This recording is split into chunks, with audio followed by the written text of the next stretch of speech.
نحمده ونصلي على رسوله الكريم أما بعد أعوذ بالله من الشيطان الرجيم بسم الله الرحمن الرحيم بل تؤثرون الحياة الدنيا والآخرة خير وأبقى صدق الله العلي العظيم মহান আল্লাহ রাব্বুল আলামিনের কাছে শুকরিয়া ও কৃতজ্ঞতা জ্ঞাপন করছি যে মহান আল্লাহ রাব্বুল আলামিন আমাদেরকে এশার নামাজ জামাতের সাথে আদায় করে নামাজের পর দ্বীনের আলোচনা হবে, ইসলাহিমূলক কিছু মুযাকারা হবে, এমন একটি মজলিসে আমাদেরকে উপস্থিত হওয়ার তৌফিক দান করেছেন। আলহামদুলিল্লাহ, শুকরিয়া ও কৃতজ্ঞতা প্রকাশ করছি মাকতাবাতুস সালামের প্রত্যেকজন সদস্য, বিশেষত যাদের অক্লান্ত পরিশ্রমে এক একটি প্রোগ্রাম অনুষ্ঠিত হয় তাদের প্রতি, এবং ধন্যবাদ জানাচ্ছি এবং শুভেচ্ছা জানাচ্ছি যারা আমাদের আজকের এই প্রোগ্রামে অতিথি হিসেবে, অভিভাবক হিসেবে উপস্থিত রয়েছেন। তাদের মধ্য থেকে বিশেষভাবে আমাদের অত্র মসজিদের সম্মানিত ইমাম ও খতিব যিনি নবনিযুক্ত হয়েছেন ওনাকে, এবং অত্র মসজিদের সেক্রেটারি সাহেব সহ যে সকল কমিটির সদস্যবৃন্দ উপস্থিত রয়েছেন, আপনাদের সকলকে। আপনারা উপস্থিত যখন কোনো প্রোগ্রামে থাকেন তখন ওই প্রোগ্রামটি পূর্ণতা লাভ করে এবং আমাদের সন্তানরা অধিক এবং অতিরিক্ত একটি আগ্রহ অনুভব করে। যখন আমাদের বড়রা আমাদের সামনে থাকে আর আমাদের কাজগুলোকে সমর্থন দেয়, তখন আমরা অঘোষিতভাবে এক শক্তি অর্জন করি, যেই শক্তিটার মাধ্যমে আমাদের সামনের চলার পথ সহজ হয়ে যায়। আশা করি আজকের এই মেহমানদের উপস্থিতির কারণে আমাদের বাচ্চাদের, আমাদের ছেলেদের অবশ্যই সামনে চলার পথের এক বড় আগ্রহ সৃষ্টি হবে এবং শক্তি তৈরি হবে, যার মাধ্যমে তারা সামনের দিকে এগুতে পারবে এবং তাদের জন্য সামনে এগোনোটা সহজ হবে। আমি আপনাদের সামনে একটি কোরআনের আয়াত তেলাওয়াত করেছি। আল্লাহ তাআলা বলছেন, বাল তুসিরুনাল হায়াতাদ দুনিয়া, ওহে আমার বান্দারা, তোমরা পার্থিব জগৎকে প্রাধান্য দিয়েছ।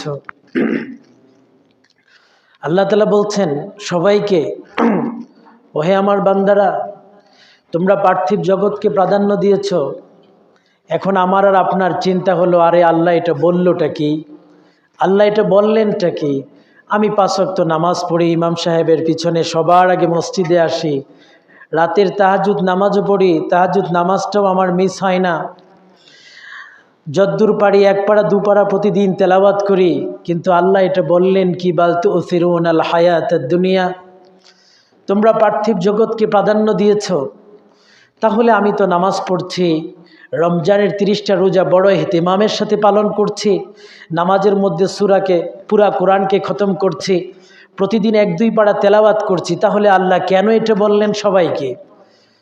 সম্মানিত উপস্থিতি, এটা আমরা বুঝবো একটু ভিন্নভাবে। আমি ছাত্রদের উদ্দেশ্য করে বলবো, প্রথমে আমাদের বাংলাদেশের যেই শিক্ষা ব্যবস্থাপনা আছে, এই শিক্ষা কার্যক্রমের দিকে যদি লক্ষ্য রাখি, তাহলে একটি বাচ্চার শিক্ষা শেষ করতে তার 25 থেকে 30 বছর সময় লাগবে।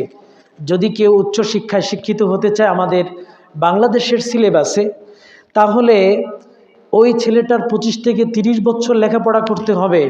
এবার বন্ধু, তুমি একটু চিন্তা করো তো দেখি, একেবারে শিশু শ্রেণী থেকে, নার্সারি থেকে শুরু করে তোমার স্কুল লাইফ, তোমার কলেজ লাইফ, তোমার ইউনিভার্সিটি লাইফ, এভাবে তোমার উচ্চতর ডিগ্রি অর্জনের জন্য যে সকল ইনস্টিটিউটগুলোতে তুমি লেখাপড়া করেছো, যে সাবজেক্টগুলো এবং বিষয়গুলো সেখানে পড়ানো হচ্ছে, একটা সাবজেক্ট কি আছে যেটা আখেরাতকে কেন্দ্র করে? না, আমাদের প্রত্যেকটা সাবজেক্ট হলো দুনিয়াকে কেন্দ্র করে। যদি গভীরভাবে লক্ষ্য রাখি, তাহলে নৈতিক শিক্ষা নামে কিছু শিক্ষা ছাড়া আলাদা কোনো সাবজেক্ট আমরা পাবো না, যেই শিক্ষার উপর ভালো কোনো শিক্ষা গ্রহণ করা যাচ্ছে না স্কুলে, না ইউনিভার্সিটিতে, না কলেজগুলোতে, না অন্য কোনো ইনস্টিটিউটগুলোর মধ্যে। তাহলে বোঝা গেল আমার 25 থেকে 30টা বছর যেই কাজের পিছনে ব্যয় করছি সেটা আখেরাত কেন্দ্রিক নয়, সেটা দুনিয়া কেন্দ্রিক। ঠিক না ব্যাঠিক? এবার আমার যখন 25-30 বছর পাড়ি দিব এবার আমি যখন কোনো কর্মজীবনে যাব বন্ধু, তখন আমাদের বাংলাদেশের যে কর্ম সেক্টরগুলো রয়েছে, ওই যেখান থেকে আমি আয় ও রোজগার করব, আমাদের প্রত্যেকটি সেক্টর, যত মিল আছে, যত কারখানা আছে, যত ফ্যাক্টরি আছে, যত অর্থনৈতিক সংস্থা আছে, ব্যাংক আছে, ইত্যাদি যত জিনিসগুলো রয়েছে যেখান থেকে আমরা অর্থ উপার্জন করব, সমস্ত শাখাগুলো, সমস্ত স্থানগুলো সুদী লেনদেনে পরিপূর্ণ। একেবারে বাংলাদেশ ব্যাংক থেকে শুরু করে ন্যূনতম যে একটা সাধারণ সমিতি আমাদের এলাকায় তৈরি হয়, ওই সমিতি পর্যন্ত সুদ ভিত্তিক পরিচালিত হয়। একটা জায়গাও সুদ ছাড়া নাই। হাতে গোনা কয়েকটা জায়গা, অবশ্যই সেগুলোকে খুঁজে পেতে হলে পাওয়ারফুল চশমা লাগিয়ে তারপরে খুঁজতে হবে। এরপরে যদি দুই একটা বের হয় সেটা তো এক ভিন্ন বিষয়।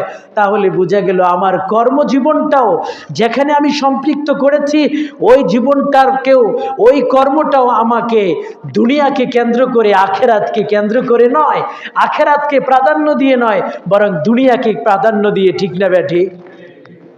ঠিক তদ্রূপভাবে বন্ধু, আমরা একটা পরিবারে বেড়ে উঠছি। আমার বাবা মা আছে, ভাই বোন আছে।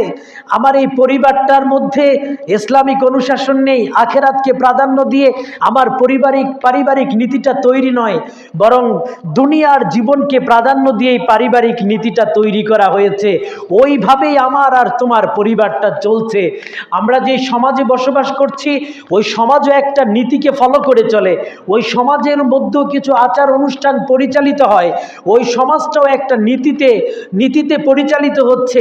এই সমাজনীতিগুলোর দিকে যদি তাকাই বন্ধু, তাহলে এখানে দেখতে পাই এখানে আখেরাতকে কেন্দ্র করে কোনো নীতি নির্ধারণ নেই, বরঞ্চ দুনিয়াকে কেন্দ্র করেই আমাদের এই সামাজিক রীতিনীতিগুলোকে আমরা পালন করে যাচ্ছি। যেমন উদাহরণস্বরূপ, সামাজিক যে কোনো অনুষ্ঠান আজকে আমরা পালন করতে যাই, একটুখানি চিন্তা করলে দেখি সমস্ত কাজ হয় অনইসলামিক। বিবাহ ইসলামিক জিনিস, কিন্তু বিবাহের শুরু থেকে শেষ পর্যন্ত, গায়ে হলুদ থেকে শুরু করে একদম কবুল বলা পর্যন্ত সব অনইসলামিকভাবে পরিচালিত হচ্ছে। মুসলমানি, এটা একটা মুসলমানের শিয়ার, একটা নিদর্শন। এটা হযরত ইব্রাহিম আলাইহিসসালামের সুন্নাহ, সমস্ত নবীদের সুন্নাহ থেকে আমরা পেয়েছি। এই সুন্নাহটার অনুষ্ঠান যখন আমরা করি, গান বাজনার মাধ্যমে করি। ঠিক বললাম না ভুল বললাম? তাহলে আমার সামাজিক ব্যবস্থাপনাটাও, সামাজিক রীতিনীতিটাও আমার আখেরাত কেন্দ্রিক নয়, সেটাও দুনিয়া কেন্দ্রিক। এবার যদি আরেকটু আগে বাড়ি আমার রাষ্ট্রের দিকে তাকাই বন্ধু, তাহলে আমার রাষ্ট্রের সংসদ ভবন থেকে শুরু করে রাষ্ট্রের প্রত্যেকটা সেক্টর পরিচালনার জন্য যেই সংবিধানগুলো তৈরি হয়েছে, সব মানব রচিত। একটাও আল্লাহ প্রদত্ত নয়, একটাও আখেরাতের সাথে সম্পৃক্ত নয়, সবগুলোর সাথে দুনিয়া সম্পৃক্ত হয়ে রয়েছে। ঠিক না ব্যাটি?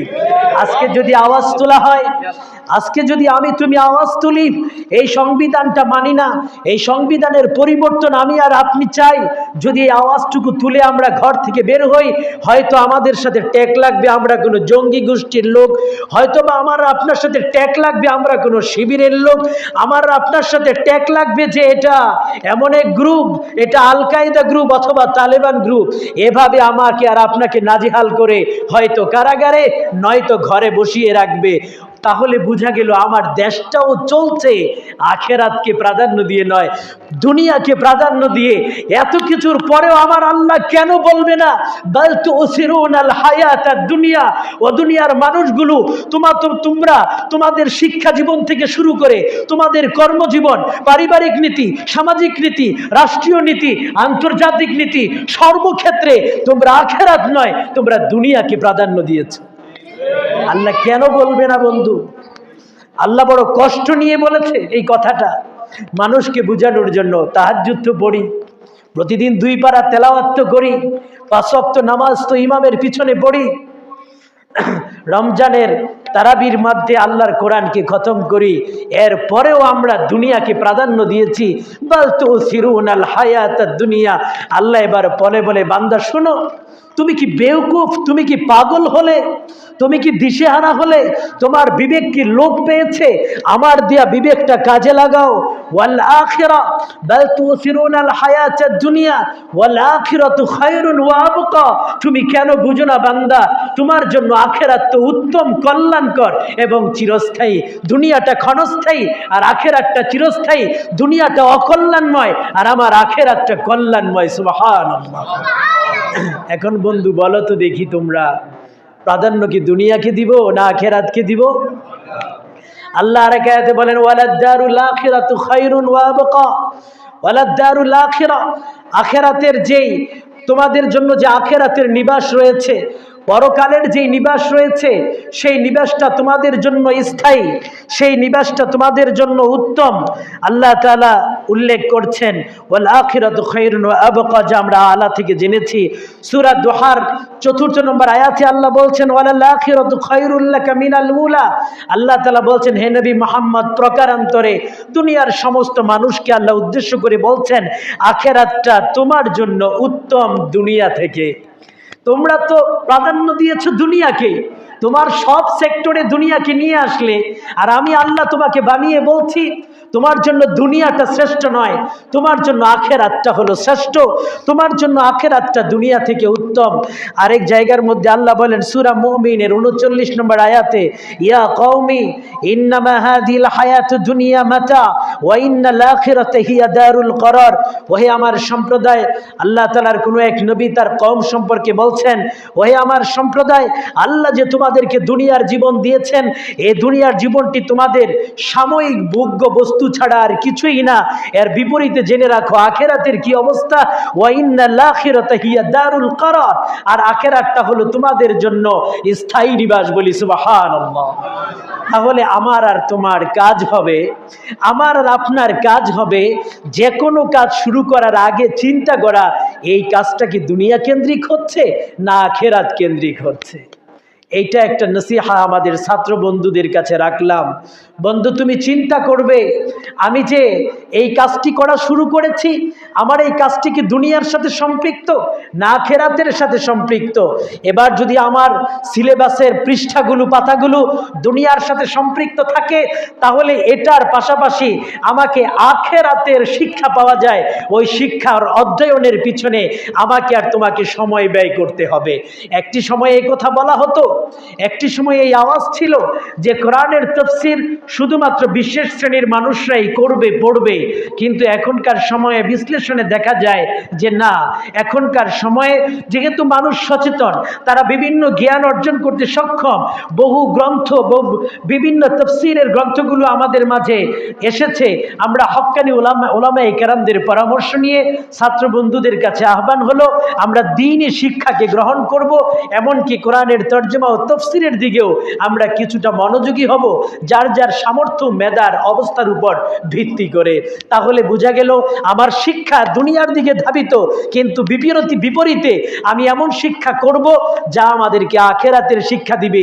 এই উদ্দেশ্যকে সামনে রেখে মাকতাবাতুস সালাম আমাদের সদস্যদের মাঝে ইসলামিক বই পড়ার এক অনুপ্রেরণা প্রদান করে থাকে, ঠিক না ব্যাঠি? এই মাকতাবাতুস সালাম তার সৃষ্টি লগ্ন থেকেই, প্রথম দিন থেকেই আমরা দ্বীন ও ইসলামিক বইগুলো পড়ার প্রতি আমাদের সদস্যদেরকে উৎসাহ প্রদান করে থাকি। দ্বিতীয়ত, এবার তোমার পরিবারে তুমি একজন সদস্য, তোমার পরিবারটাকে সাধারণ পারিবারিক নীতিতে নয়, বরং ইসলামিক নীতিতে গঠন করার চেষ্টা করবে। তোমার সমাজটার মধ্যে তোমাকে পরিবর্তনের স্লোগান তুলতে হবে।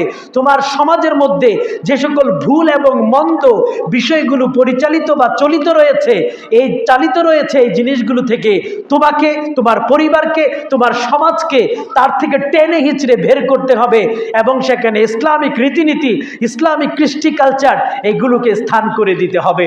ঠিক তদ্রূপভাবে বন্ধুরা আমার, আজকের এই সময়ের সন্তানগুলো আমাদের মাথায় সেট আপ করতে হবে যে অদূর ভবিষ্যতে এই বাংলাদেশে ইনশাআল্লাহ একদিন না একদিন আমাদের পার্লামেন্ট কোরআনী আইনে চলবে, আমাদের সংসদ কোরআনী সংসদে রূপান্তরিত হবে, আমাদের আইনগুলোকে আমরা কোরআনী আইনে রূপান্তরিত করব।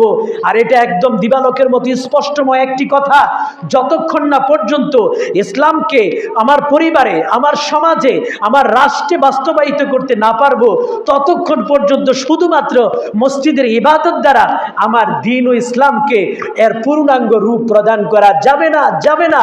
এটা সম্ভবপর নয়, কারণ ইসলাম শুধুমাত্র মসজিদের ইবাদতের জন্য আসে নাই বন্ধু। ইসলাম এসেছে আমার জীবনটাকে সংশোধনের জন্য, আমার পরিবারটাকে সংশোধনের জন্য, আমার সমাজটাকে সংশোধনের জন্য, আমার রাষ্ট্রটাকে সংশোধনের জন্য, গোটা আন্তর্জাতিকভাবে গোটা বিশ্বে শান্তি ও শৃঙ্খলার জন্য এই কোরআন এবং এই দ্বীন অবতীর্ণ হয়েছে, আল্লাহ রসুলের মাধ্যমে আমাদের কাছে পৌঁছেছে। ঠিক না ব্যাটি? যদি তাই হয় তাহলে চিন্তা আমাদের লালন করতে হবে। আমি নিজে যেমনিভাবে সংশোধিত হব, আমার পরিবারকে সংশোধন করব। আমি শুধু 5 ওয়াক্ত নামাজ পড়ি এটাই যথেষ্ট নয়। আমার বাবা মা, আমার ছেলে মেয়ে, আমার ভাই বোন তারা নামাজি হচ্ছে কিনা আমাদের খেয়াল রাখতে হবে। আমার সমাজের সন্তানগুলো, আমার সমাজের ভাইয়েরা, আমার সমাজের বন্ধুরা মসজিদমুখী হচ্ছে কিনা সেদিকে আমার তোমার নজর রাখতে হবে। এভাবে আমাদের রাষ্ট্রটাও পরিবর্তন হচ্ছে কিনা সেদিকটার প্রতিও আমরা লক্ষ্য রাখবো। মহান আল্লাহ রাব্বুল ইজ্জত আমাদের সবাইকে আমাদের দুনিয়াকে প্রাধান্য না দিয়ে আখিরাতের বিষয়কে প্রাধান্য দেওয়ার তৌফিক দান করুক, বলি আমিন।